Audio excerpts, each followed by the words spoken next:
evening, America. Welcome to the Inside Scoop. Tuesday, of course, is Election Day. You did know that, didn't you? If you live in the state of Virginia or New Jersey, for that matter, this could be the most important election of your life. Now, I know that sounds like hype, and this is an off-year election. And off-year elections, much like off Broadway plays, sometimes don't get the respect they deserve. But state elections, what happens at your state level, believe it or not, can control your lives even more than what happens at the federal level. So if you don't get out and vote this Tuesday, shame on you. We're going to talk today about the various issues that might matter to you when you go out to vote. I've got a whole host of terrific guests here, all representing various industries, talking about what they care about, what the people they represent care about, and hopefully giving you some ideas of why you need to get off your couch and go to the polls on Tuesday. If you want to call in and say what you are going to vote about, what you care about to vote on Tuesday, then please join us in this discussion. The toll-free number is 888-488-MARK, 888-488-6275. Let me introduce our guests. We have, on my far right, Vance Ayres. He's with the Building Trades Unions. I have Dolores Trevino Gerber. She is with the Communication Workers of America. Joyce Putnam with the Office of Employees International Union. Office Professional Employees International Union, I should say. Excuse me. We have Leonard Bumbaca. He's the president of the Fairfax Education Association. And Duncan, the president of the Northern Virginia Labor Council. Gentlemen, ladies, welcome to the Inside Scoop. Thank you. Thank you. Vance, you're on the end. I'm going to start with you. What is the Building Trades Unions? Who do you represent, and why do you care about an election on Tuesday? I represent 15 different building trades unions. We build all the buildings. Yeah. We work on roads. We operate heavy equipment. We do electrical work, plumbing, all kinds of everything that goes in from the ground up to building structures and so forth. One of the main things that I'm concerned about is employers employing illegal immigrants. It makes for an uneven field when you're bidding contracts. It causes unsafe conditions, untrained personnel, change orders, callbacks, things like that. Also, another thing that I am very interested in is for all workers, anybody that's willing to get up and go to work and have a job, to have health insurance. Tell you what, let's take them one step at a time because there's a lot of issues here. Let's start with illegal immigrants. Tell me, how can the Virginia legislature change how employers hire or don't hire illegal immigrants in Virginia?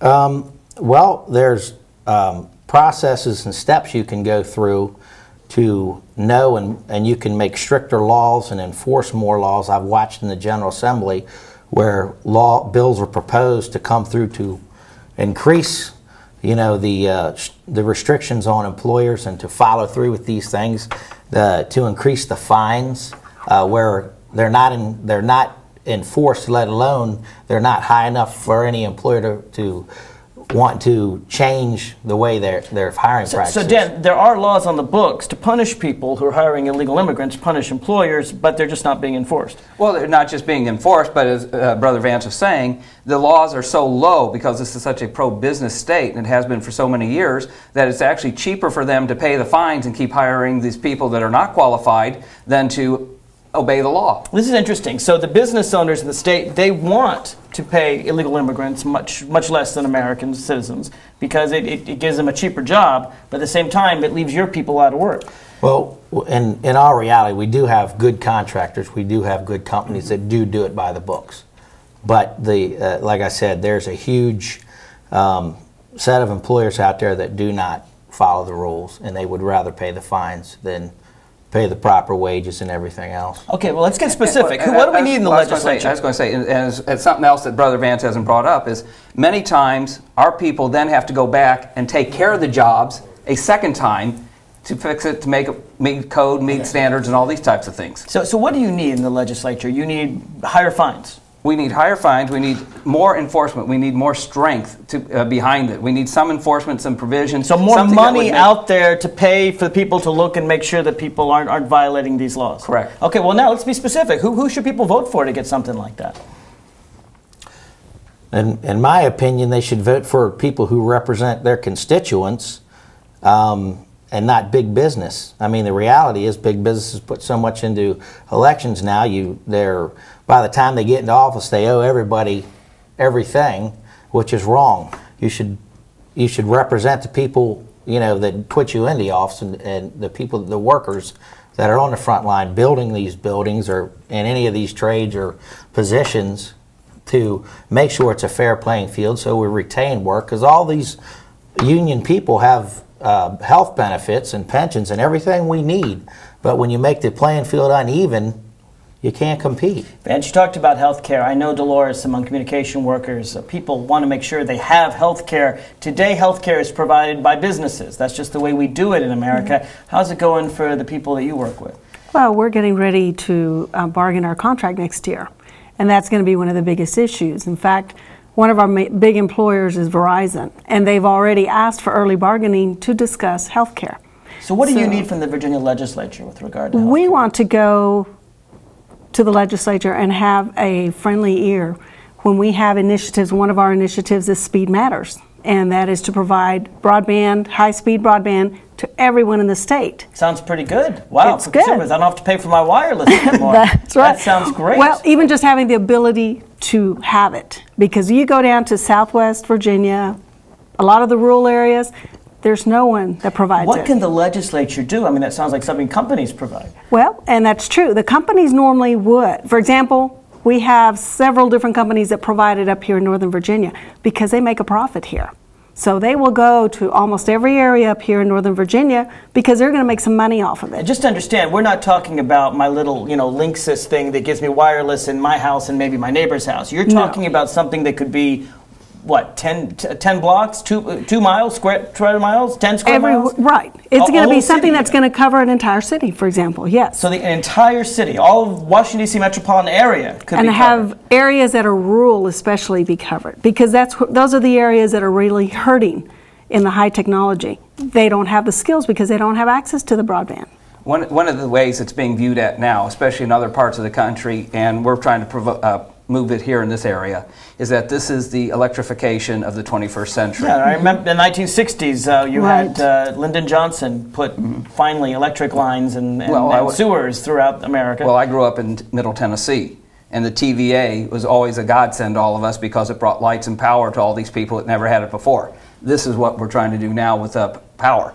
People in the rural areas, or with Speed Matters, excuse me, people in the rural areas are being shut out because it's not as profitable as putting it into a high-density, high-urban area. So you need the government to make sure that everyone gets a chance, and it's not just people in the Right, and we need people to agree to it and see the importance of it. Governor Kane has been excellent in researching this matter. They have a... Of course, Governor Kane can't do it alone. That's right. So he needs to have people there. So who in the legislature is supportive of these kinds of initiatives and who's not? You can name names if you want. You can name parties. If you want, you can name general constituencies.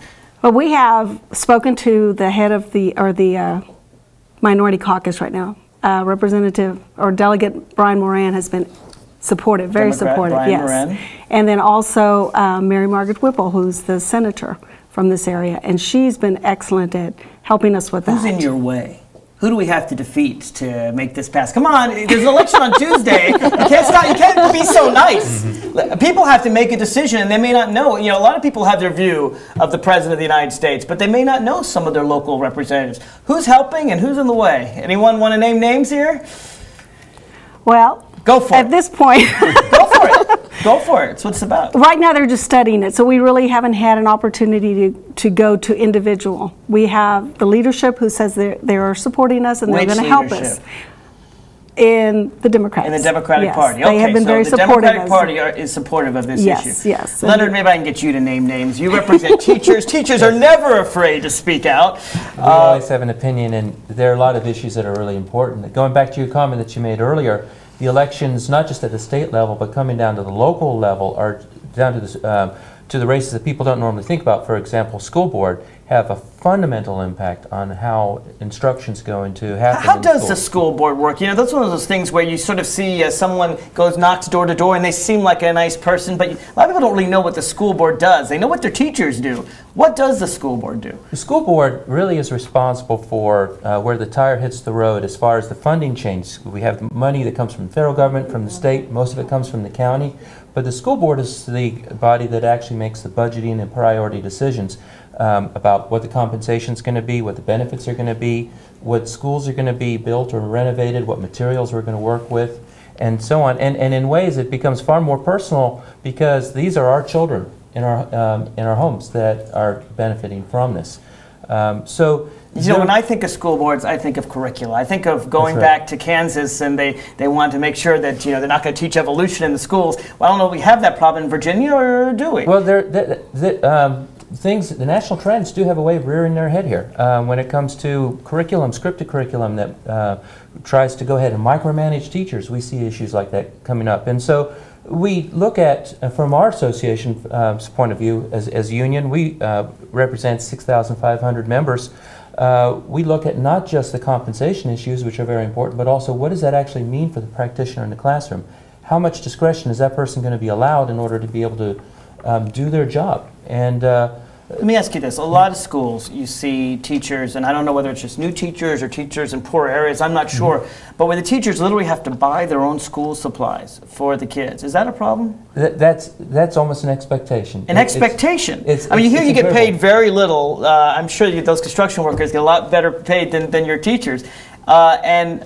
Not to attack construction workers. They work very hard, and I've been near the Wilson Bridge, and I know they risk their lives. Highly dangerous. So I'm not knocking either of one of you. But my point is that the teachers are very low paid today, and now they don't even get supplies. Why is that? Well, we are very fortunate in Fairfax with the basic supplies that come in. However, when it comes to extras, I mean, if you go to the teacher stores that are out there, you'll find teachers at the beginning of the year and throughout the middle of the year getting things from bulletin board accessories to little niceties, knickknacks. On average, teachers are spending up to $500 of their take-home, of their out-of-pocket money in order to be able to do that. Are there inequalities across Virginia? I mean, if you said Fairfax does pretty good, other counties don't do so well. This isn't only in Fairfax. No, there's a big disparity in what happens. We're very fortunate in how we're situated in Fairfax in many ways, but it also has a downside as well. So it's a different playing field. In Fairfax, we don't get very much money coming from the state. 2/3 of our, actually 3/4 of our income for funding comes from the county, and only about 10% comes from... So when people vote for the school board in Fairfax, they are voting to determine whether more money goes to who? To teachers, administrators, books, I guess to decide where it goes. Well, they're voting for the body that's going to make those decisions, but the body that provides most of the money is the other board, the Board of Supervisors. And the Board of Supervisors is the one with the taxing revenue for the majority of the income that comes into education. So, and 60% of that is from property taxes. So people look at Fairfax and we're an affluent county, but when the property rates are going down, suddenly we hit the squeeze. We have a lot more to talk about in this hour, and I want to encourage you to join in. Is there something that you're very concerned about on Tuesday? Or heck, you know, maybe you just don't want to vote. I'll give you heck on TV if you say that. But let me know what you're thinking. Toll-free number 888-488-MARK, 888-488-6275. Are you going to vote on Tuesday? Who are you going to vote for and why? We'll be right back with more of the Inside Scoop right after this.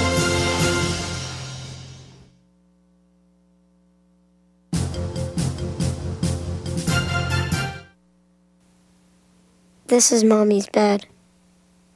Me and Jenny were jumping on it. Mommy's gun fell on the floor. I was a cowboy. Bang, bang, bang, bang. I said, Jenny, wake up, it's just pretend. But she wouldn't wake up.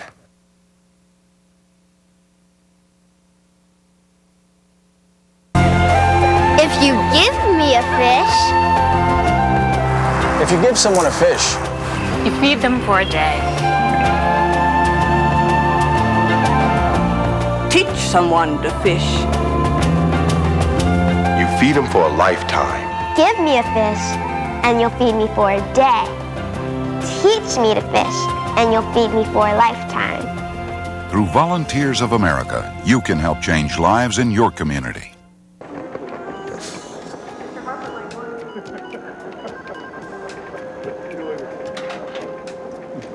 Oh, hey, mister, studied algebra in school and got a better job than I could. You take the last couple. Oh, no, mister. Stuck in an entry-level job because you only learned basic math. I don't have a boss riding my butt like you do, so you take it so you can get back to your desk. You know, I probably should, but maybe Miss AP Calculus with the $200 haircut in the big office upstairs would like a cup. Oh, no, Mr. What was your name again? Never mind, it doesn't matter. I'm too busy doing important things to care. I just came down for some sweet and stir. You know, if my limited math abilities weren't keeping me from getting a better job, I'd quit this afternoon. I don't blame you. But thank goodness you're stuck here because we really need someone to make the coffee. So I don't know. Who are you endorsing? We're endorsing Leonard.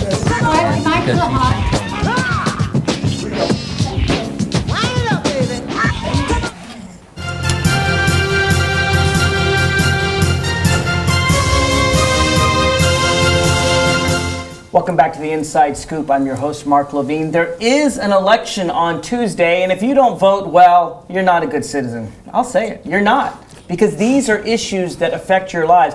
Partly, the national government will be watching. You know, these off-year elections that occur in Virginia, New Jersey, the entire country looks and sees. If you like President Bush, if you support the war in Iraq, if you think we need just a few more troops there and everything's going to go just fine, then you might want to vote for a local Republican to let the president know you like Bush and Cheney. If you're unhappy with the way things are, if you think maybe that children should be provided health care from the government, then you might want to vote for a Democrat just to give the national government something to say.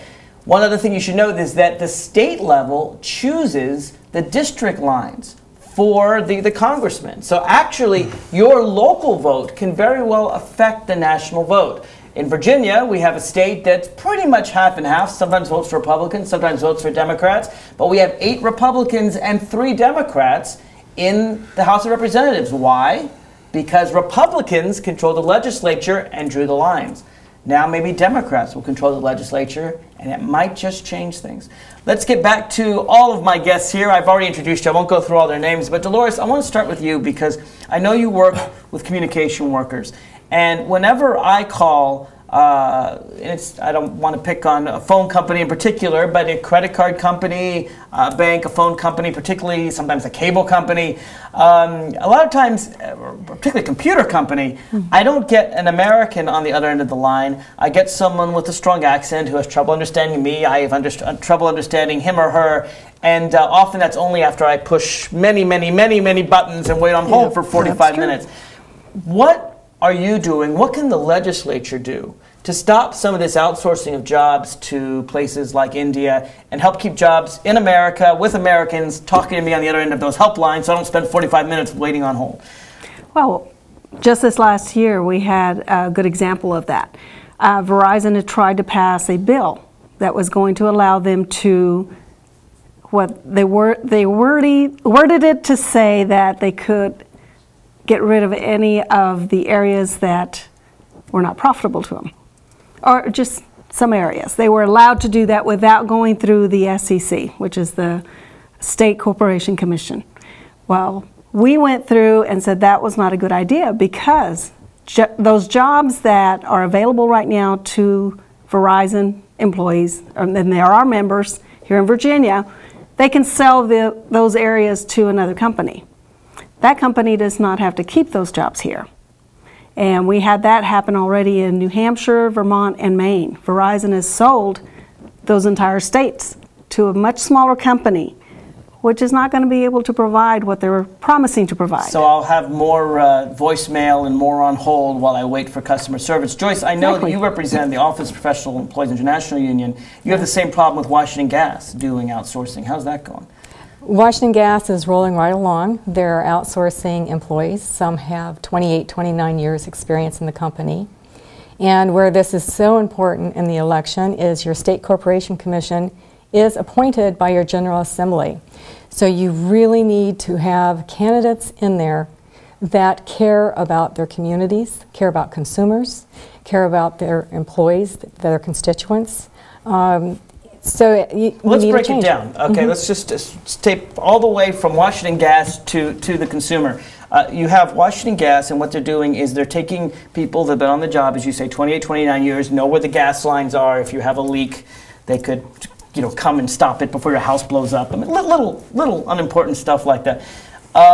So the State Corporations Commission, what do they regulate? Why do they have a say in this? Well, what do they control? They can control whether the company gets a rate increase, and it's actually the different jurisdictions, they work very differently.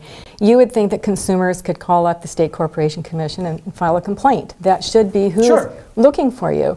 These are jobs that are paid by the taxpayer. Sure. If I got a complaint with my gas company, I should have someone in government I can go to and complain. Can I? Well, some of your state and local officials have been very helpful. As an example, Board of Supervisor Jerry Hyland really picked the ball up and helped us out. He was very supportive. He really looks out for the consumers and the constituents, and actually sent someone down to Richmond for the last hearing for us. Nice to give a positive word about a politician, and he's up for re-election then on Tuesday? Yes, he is. All right, okay. So we've got a recommendation right there. Yes, name more names. Come on, folks. Who has not been helpful, Joyce? Who has not been helpful? Well, one of the individuals that we went to see was Tom Davis's office. Congressman Tom Davis, who represents a lot of Fairfax County. And we met with his staff person. And Dan, you may want to... Dan, you have? Yeah, we did that over the summer. Went in with a couple of people just to explain the situation. And the first word out of his aide's mouth were, Tom is a purist when it comes to globalization. He's looking to save money. That's the bottom line. And the previous day, he had introduced an amendment to a spending bill for the Department of Defense that instead of Buy American, it was an amendment to a Buy American provision, that the United States government should go out and try to find the cheapest common denominator for buying the equipment for our troops. It was defeated overwhelmingly. I think he got just under 30 votes out of the 400 members I can think of a lot Congress. of countries that I don't want producing our weapons. Yeah. I don't know. I just, somehow I can imagine workers in some places in the third world making our weapons. That makes me uneasy. Well, just to show the difference between people in Virginia. In the 1990s, as the Army was going to berets, the Pentagon got a bid from a company in China, and John Warner, senior senator of Virginia, said, we're losing our manufacturing plants in Southern Virginia. Why can't they be producing the berets for the United States Army instead of shipping them overseas? So here's the two different examples of people from the same party and their philosophies. I mean, is outsourcing a problem? I don't know. It's not so much a problem in the construction industry because you have to be here. Well, actually, I've involved in a couple different things. And one of the main things, if you ever go to the Port of Virginia, that I found astounding was, and I'm going to pick on. I don't know if I can do this or not. I want names, Vance. I'm going to pick on. Pick on whoever you want. First of all, we export out of the Port of Virginia about 50%, and we import about 50%. All the other big ports are like 85 to 15 or 90 to 10 in manufactured goods out.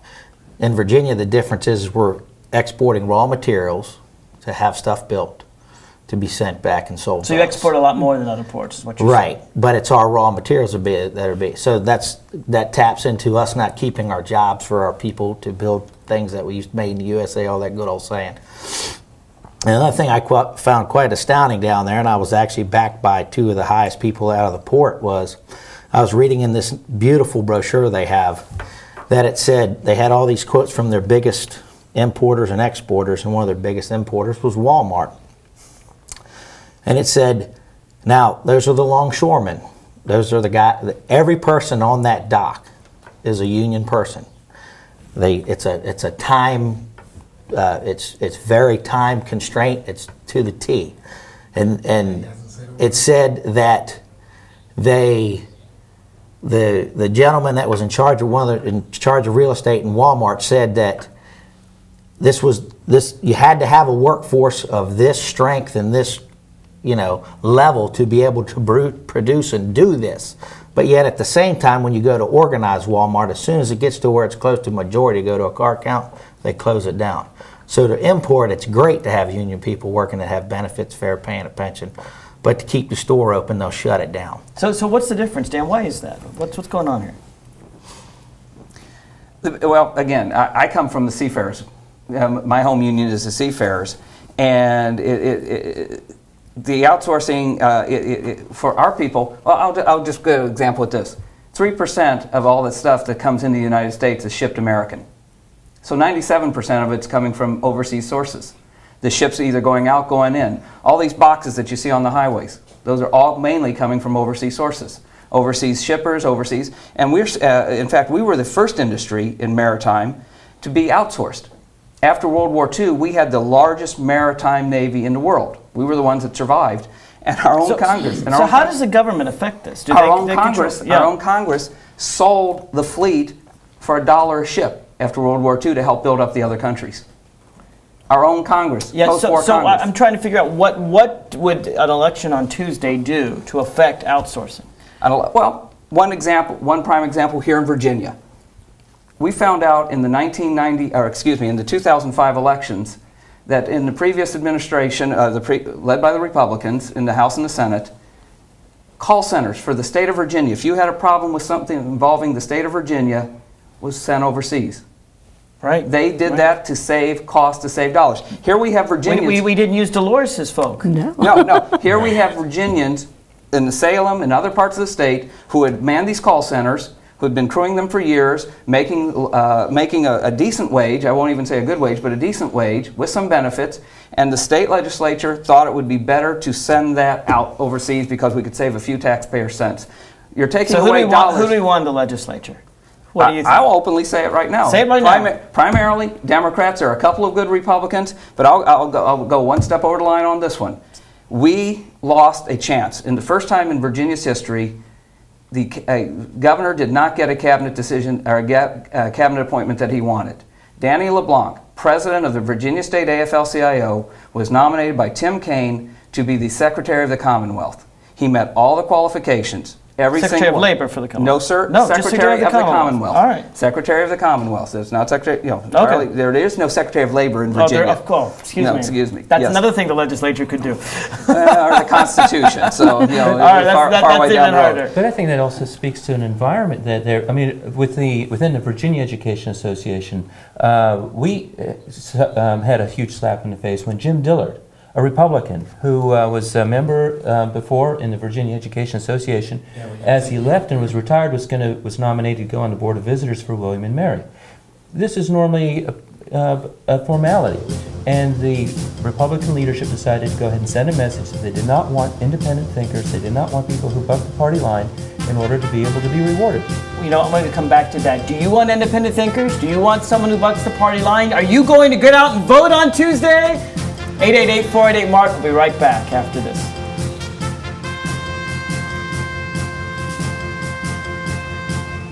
Some people in Fairfax County don't know what public access means. Some think it's just another channel on the dial. But it's much more than that. It's the voice of the people. People like you. Your neighbors. Your friends. Or your family. People who want to share ideas, opinions, cultures, lifestyles, art, sports, music, events, entertainment, history, science, beliefs. People who want to learn about television, producing, directing, cameras, audio, lighting, editing, or radio, talk, music. Whatever you think people should hear. Public access is the place where everyone has a voice. And it's the place where that voice gets heard. A place where you can create your own form of personal expression. So what do you want to say? Whatever it is. You can say it here. Because we're public access. For the people. By the people. It is about balancing our choices between the gray of the concrete jungle and the stunning beauty of the real one. Between a stoic facade of granite and the fury of the canyon. It's why there's EarthShare, the simple way to find balance. EarthShare is the workplace giving program bringing the leading environmental groups under one umbrella. Support EarthShare, support them all. EarthShare. Please ask your employer about workplace giving. To learn more, visit our website.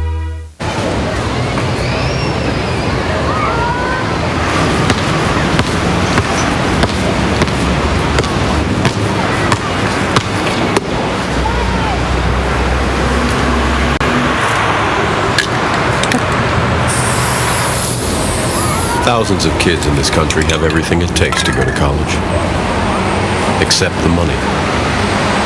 The United Negro College Fund. A mind is a terrible thing to waste.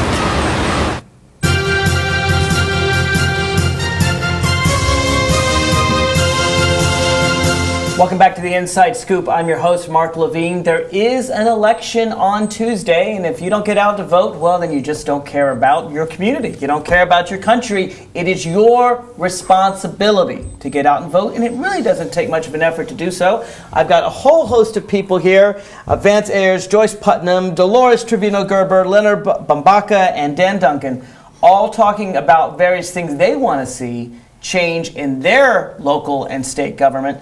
And I also have callers on the line. Folks, if you want to join in the discussion, you're welcome to do so. The toll-free number is 888-488-MARK, 888-488-6275. It's a local number as well. Debbie from Annandale, welcome to the Inside Scoop. Hi, Mark. I just want to thank you and the staff for a great show again. And I tuned in kind of late, but from what I've heard, it's been really interesting to watch, and I wanted to thank the people up there for representing the people of our country and the workers, and say that, when these corporations get these tax breaks on all this money, that if they don't bring it back into the United States, they don't have to pay taxes on it. And I think that's another reason why this problem exists that you all are talking about. They don't want to bring it back in because then they'll have to pay taxes on it. Thank you for your call, Debbie. Thank you for your compliments, and thank you for your very good point. Let's talk about taxes. Do corporations get a big tax break under the Republican legislature in Virginia? Yeah. Yeah, that's one of the things that's our biggest problem in the United States, let alone the state of Virginia, is their tax breaks are our tax burdens, bottom line. Now, how is that? If a corporation gets a tax break, shouldn't that help the workers? There's more money for the company. Doesn't work like that? Well, actually, if you look at the profit margins, for example, with the oil companies and everything that's going on, when we're in this oil, this huge oil shortage or slump, or the price of oil is going up, while all our gas prices have doubled in the last 6 or 7 years, their net profit margins are astronomical. So it doesn't trickle down to the employees. Not a bit. When Verizon does well, it doesn't trickle down to the employees. No, in fact, they take advantage of the little tiny loopholes that they can find. In the instance I mentioned, Verizon is selling Vermont, Maine, and New Hampshire.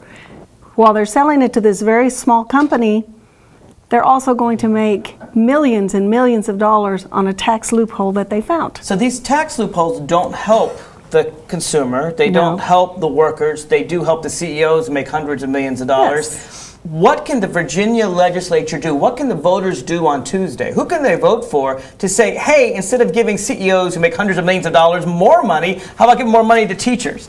Who should they vote for? I think two people that I think we have real problems with, I'll name names, Jay O'Brien and Ken Cuccinelli in the Senate. They are against not just the taxes in a global sense, we're talking about trying to come up with a better structure for taxes. We are so dependent on property taxes here in Fairfax, here in Northern Virginia, because we as a county aren't allowed to basically go anywhere else. Now, this is interesting because, as I understand it, Northern Virginia basically pays for itself and pays for the rest of the state, right? I mean, the money raised in Northern Virginia goes elsewhere in the state. It's sort of a net drain. Well, we are a commonwealth. And so the principle of basically having counties, having districts that are more affluent, being able to help bring up other counties that are less, I don't have a problem with. And most voters don't. The problem is that when we look at such a skewed and imbalanced structure that basically says schools will be paid for on the backs of property values almost exclusively, creates real problems. Does that mean when property values go up, you get more money for schools, and when they go down, you get less money for schools? Well, it doesn't even work that way. When they go up, then people look at their property tax rates and they say it's going up by too much, so we shave the rates back continually. And when they go down, nobody wants to bring them up. So we're really only looking at one part of the revenue problem. How would you change the system?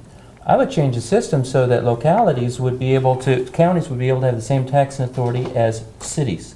Cities can go ahead and expand their revenue base towards meals taxes, towards income taxes. I mean, to be able to have other ways of doing this so that you can diversify. Nobody likes to pay these taxes, but at least if you can find something that's a little fair and distributed a little more evenly, that would work. We're caught in a situation where nobody wants taxes raised in any category, and we're stuck doing things the same way we've been doing for centuries. Now, this is interesting because, of course, there was a recent bill that came through the Virginia legislature. Many people wanted to fund transportation needs throughout, particularly in Northern Virginia, and they needed to raise the money to do it. So the Democrats said, well, let's do a fairly small tax increase. The Republicans have said, no tax increase whatsoever. We're going to get the bad drivers. And thus came the abuser driver's fee, which some people support. If you go 20 miles over the speed limit, you can pay $2,000, $3,000. I don't know if any of you have views on that particular piece of legislation. Yeah, I was there. If it applied to everybody, including the commuters going through our state. Yeah, it doesn't apply to people in Maryland, and it doesn't apply to people in the District of Columbia. Or anywhere else. Any other Or state. any other state outside the state. Right, anyway, outside it. So it's actually the Virginia legislature picking on Virginians, the people who are supposed to vote for them. So if you don't like that, you would vote for the Democrats. If you do like that bill and you want to punish those drivers, then you'd vote for the Republicans. What other issues? We talked about health care. One issue that you raised was pensions. Now, pensions, again, this is something that the employer should provide. I guess for teachers, being public employees, you need the government to help you. That's correct. It's really about retirement security. When people work as teachers, when people work in the public sector, they know that they're working at a discount. We're not going to get the same hourly rate as other people with the same qualifications are going to be in the private sector. The trade-off on that, sort of the compact, is that at the end, when it comes to retirement, there will be a pension set up that will be able to allow us to retire in security. And we won't become a burden on the next generation. However, what's happened within the labor union, the labor world, in the private sector, it's just been hit hard. And so there used to be a time, right, 20, 30 years ago, where you worked for a company for 20, 30 years, and then you got the watch at the end, and they wished you well, and they gave you a nice pension. Is that a myth, or did that used to exist? Well, the problem is this. After World War II, we had a compact. The worker and the employer had a compact. We would do the labor, they would take care of us because we were taking care of their business. The profit margin was basically the worker earned, the CEO would earn about 40 times more than what the worker. We would have the pensions, we had the health care. And the amazing thing about it, during this whole period, unions were growing. Well, the economy was growing. When I think of the 50s and 60s in America, that's some of the strongest economic times we've had. But it was also the strongest time for the unions because they had the strength to stand up and work for these people. The laws have been changed at local levels, at national levels, at state levels to start going more for the corporations. We started seeing this with the beginning, and I'll pick on both parties. We started seeing this in the 1970s. Jimmy Carter brought us deregulation. There started some cuts there. Ronald Reagan cut PATCO, and when you used the term trickle down earlier, that's a little bit touchy with this group because we didn't see anything trickling down. I understand. Then we had George H.W. Bush, who couldn't even was so in touch with the average person he couldn't even figure out how a scanner worked at a grocery store when he tried to buy a carton of milk. Bill Clinton then went ahead and passed NAFTA, further allowing people, as we've had to fight with outsourcing, and now we've just seen the total annihilation of labor laws and labor abilities under the present administration of George Bush.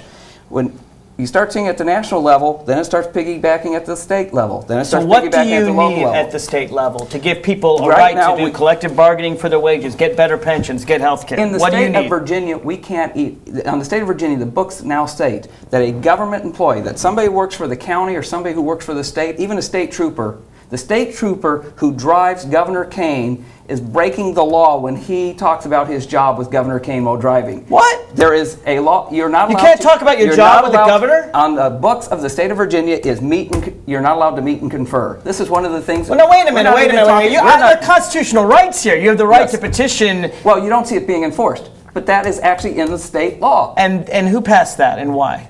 It was probably passed during the Byrd administration by the conservative Democrats. By the conservative Democrats when they were in charge. Who do you have to vote for now to undo these kinds of things? Well, we're working now with our with various candidates. We're working with a Janet Olasak. We're working with a Chap Peterson. We're working with They're George more likely Barker. to change this kind of thing. But it's not going to be them alone. Again, a lot of this is within the state constitution. It's going to be taking a time and educating voters, working with voters, and letting them know, because under the state law, to change the Constitution takes 2 different election cycles. Yeah, which is very hard to do. Exactly. I was going to say, just because, Joyce, you represent professional employees, so pensions, obviously, that's very important to your crew. what's going on with the people you work with? Well, we do have a pension. I do know we have 2 unions at Washington Gas, and I believe the new employees coming into our local 96 union will no longer have the same pension offered that the existing. So you have to bargain for these things, right? I mean, the company doesn't just say, "Here, this is your job." You know, you have to fight for everything. You have to fight for everything. And in many of these bargaining units, people give up an additional pay raise to have the health care coverage, to take care of dental, to take care of family health care, to take care of anything like that. That's not just given to them. They're losing part of their pay to take care of this. Legislature that actually gave us health care, universal health care, the S-CHIP program, State Children's Health Insurance Program, that I know the Democrats wanted, George Bush did not want, then you could actually get a better wage because your employer would. Here's what I don't get. If we had state children's health insurance, or we had more health insurance, okay, workers are better off, I get that. Consumers are better off, I get that. But the employers are better off too because they don't have to pay for it. Why doesn't this have universal support? I don't get it. And that's the thing that people need to see. I mean, it's all part of what's been called enlightened self-interest. If people would go ahead and take a look at pensions, for example, why should people care about the pensions? Well, when it comes to teachers, or when it comes to when you're looking at healthcare, you want to know that the people who are coming in and getting used to the job and getting started in their first 5 years are going to stay on that job. You want career incentive people to stay. Absolutely. And I don't want the teachers in my school changing every 3 years. Just when you get to know, this is the teacher that knows what they're doing. And frankly, you're probably better as a teacher your 5th, 6th year into it than your first year anyway, I would think. And I think the problem with a lot of private corporations is they don't want the employees to stay. I don't think experience... Because if they stay, they advocate for their rights? If they stay, it costs them more money. Because their salary has to go up. So they want you to leave. They want the revolving They door. are encouraging by limiting... So now what can the legislature do? Because after all, people are voting on Tuesday. What can the legislature do to make it a disincentive for people to fire people? I mean, after all, I tend to want someone who's qualified. I don't want people who are unqualified. I mean, people who are qualified 5, 6, 7 years on the job are going to know more about it than people that are 1 year on the job. I know when I call the help centers, I know when the newbie's on the line, and when I get the supervisor who actually knows what they're talking about. I usually just go straight through the newbie because they're useless. What can the legislature do, Joyce, to help us in that situation? I think, especially where utilities are involved, I think your utilities are necessities. It is not a credit card. It isn't... Yeah, I gotta have my phone working. You have to have your electricity. And my internet, which is pretty much a necessity for me. But your electricity, for many people. Your water. Sure. I think those. And your gas. You should have legislation go through that will make sure that the employees are from within the communities, within the state. Dolores, did you have a comment on that? Because I know you work. Well, and I agree with her because that's where many of the laws and regulations come out of the state Corporation Commission, but they have no power to enforce them. They'll ask them, we had an issue that came before the legislature. The State Corporation Commission had their opinion about it, which was actually in our favor, but they were not allowed to give that opinion until they were asked to do it. There are people in America that have some vague idea of what the president does. They even have less of an idea of what Congress does, and maybe even a less idea what the Supreme Court does. When it comes to state government, people have no idea whatsoever. I guarantee you, most of our listeners, and I'm not insulting you folks, but most of our listeners have never heard of the State Corporations Commission. When we come back, I want to find out who these people are, what they do, and why your vote on Tuesday can actually affect your lives. Please call us, 888-488-MARK, right back after this. This is Mommy's bed. Me and Jenny were jumping on it. Mommy's gun fell on the floor. I was a cowboy. Bang, bang, bang, bang. I said, Jenny, wake up, it's just pretend. But she wouldn't wake up.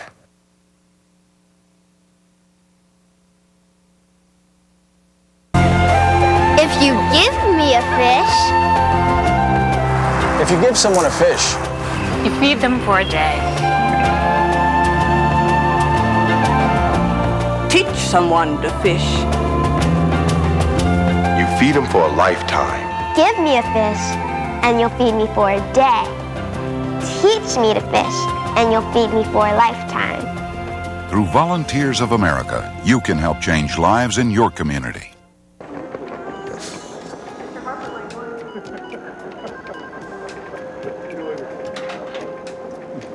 Oh, hey, mister, studied algebra in school and got a better job than I could. You take the last cup. Oh, no, mister. Stuck in an entry-level job because you only learn basic math. I don't have a boss riding my butt like you do, so you take it so you can get back to your desk. You know, I probably should, but maybe Miss AP Calculus with the $200 haircut in the big office upstairs would like a cup. Oh, no, Mr. What was your name again? Never mind, it doesn't matter. I'm too busy doing important things to care. I just came down for some sweet and start.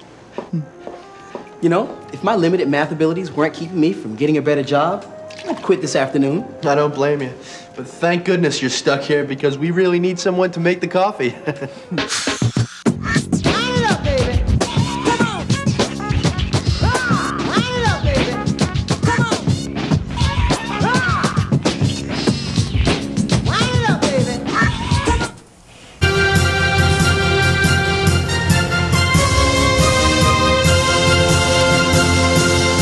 Welcome back to the Inside Scoop. I'm your host, Mark Levine. Just 10 minutes left. This has gone very quickly. Let me, again, urge you one more time.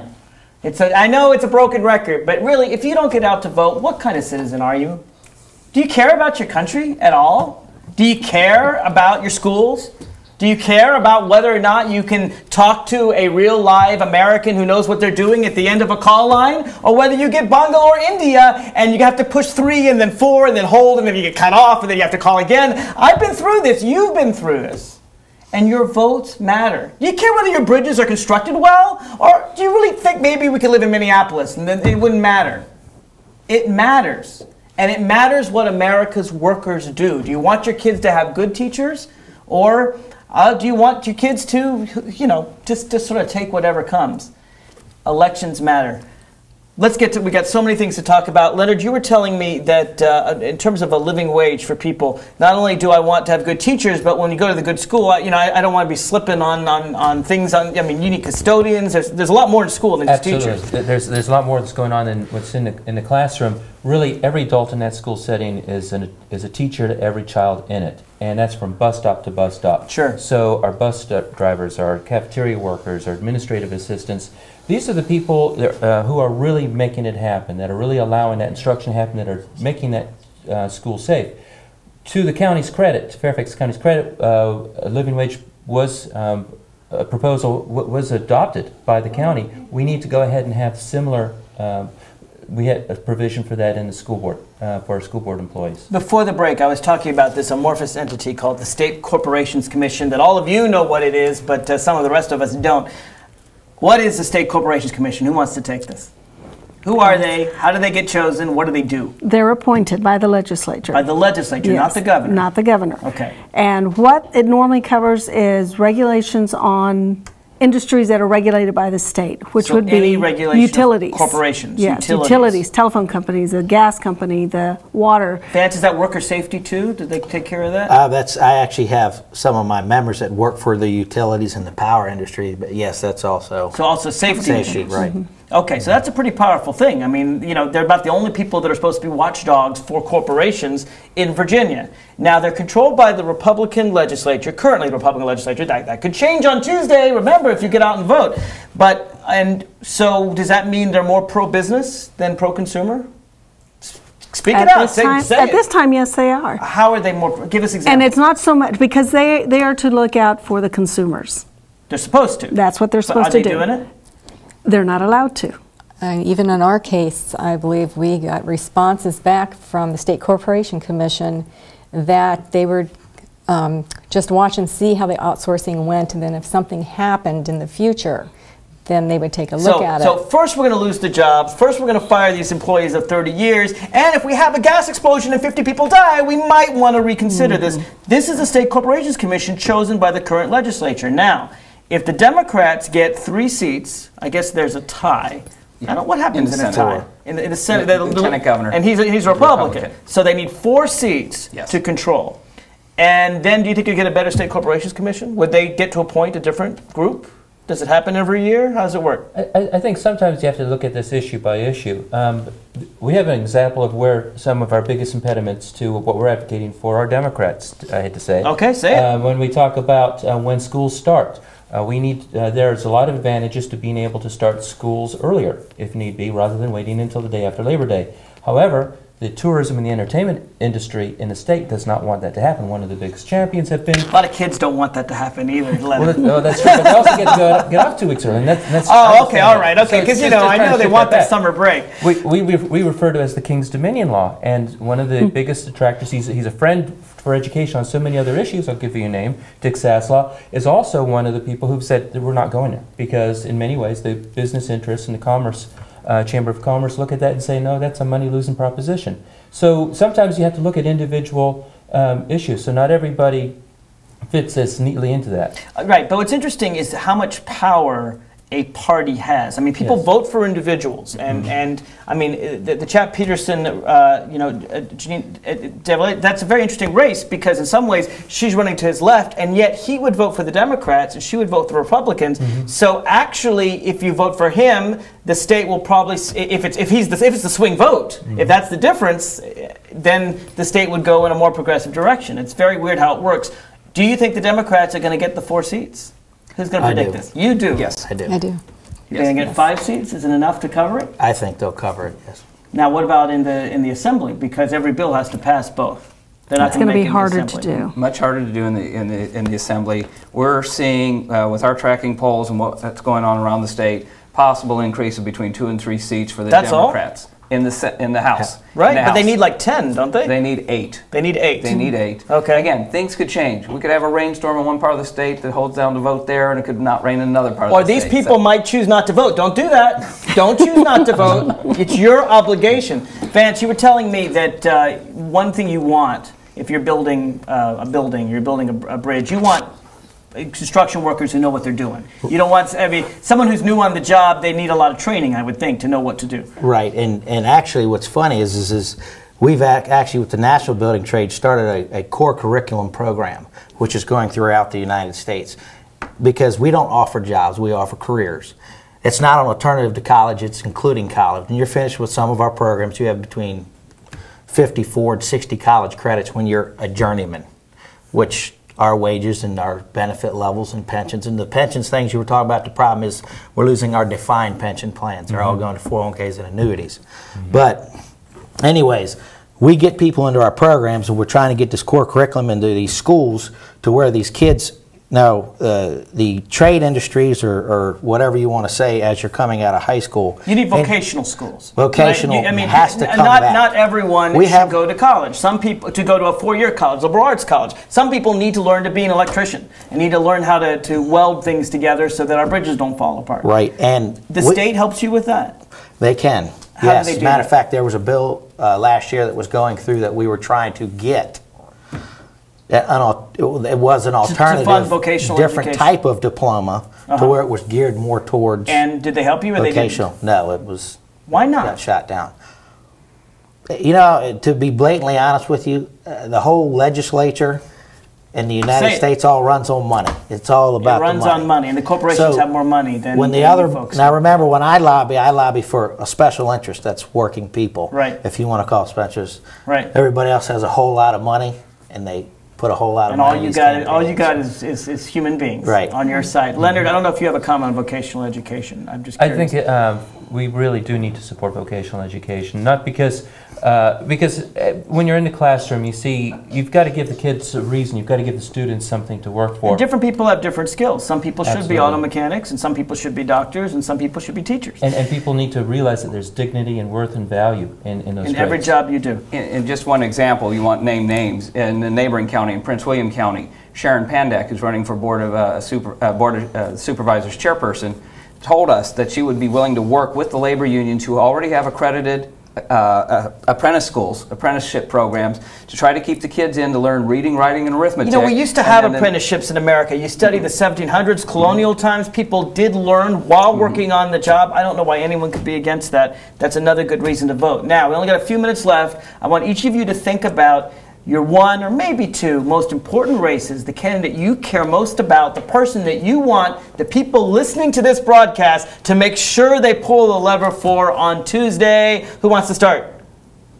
Name names. I want names. Come on, 3 minutes left. I'm going to go with Janet Olisak in the 37th. Okay, why is she so important? She is so important because she's education friendly, she's labor friendly, she understands the issues. We're going to get rid of a major roadblock when Ken Cuccinelli's taken out. He's a major roadblock. All right, you heard it. Vote next. George Barker. Okay, why? He's genuine, and I think that speaks well for him. And what's he running for? Senator. He's running for senator against Jay O'Brien. Fairfax County, against Jay O'Brien. Next. Chap Peterson. Chap Peterson. Because I think he's going to bring a new voice. He's already been here. He's experienced. Is not as progressive as other Democrats. That's true. Is he coming around? I think he'll be listening, and that makes a major difference to the people that we go down there to talk to. When you talk with him? Yes, he has been. Yes. So that's he's been very open to us. The chap's coming around. Vance. I'm going to go out on a real independent thinker that was in the General Assembly before, and he's in my district. I'm one of his constituents, and that's Albert Pollard. Okay, why? He's running in a race that was occupied by John Chichester, who of course was the Senate Finance Chair. Right. So it was an open seat. We need to fill it. I've talked to Albert, and the bottom line is we all get hung up on D's and R's, and like Dan said, the parties basically reverse roles, and we need people in there that are going to back working people, back their constituents, and vote from their heart, and not follow party lines. And Albert does that. Right. What's his last name? Pollard. 28 senatorial district. 28 senatorial. Dan. I'm not going to go with an individual because we've had so many of them spoken here, but I'm going to quote Samuel Gompers, who was the founder, first president of the AFL-CIO. This is a quote he made in 1893 for labor. "We must be partisan for principle and not for party. We in the Central Labor Council want to endorse people from both parties, but we are partisan for principle. And the principle right now shows us that more and more and more Democrats are the ones looking at working family issues. We would like to. You heard Jim Dillard mentioned earlier. We had a couple others up in this area. And the Republican Party has chased people who thought differently out of their own party. We're seeing that now with Russ Potts, Senator Russ Potts. He had to leave because he knew he was going to be defeated.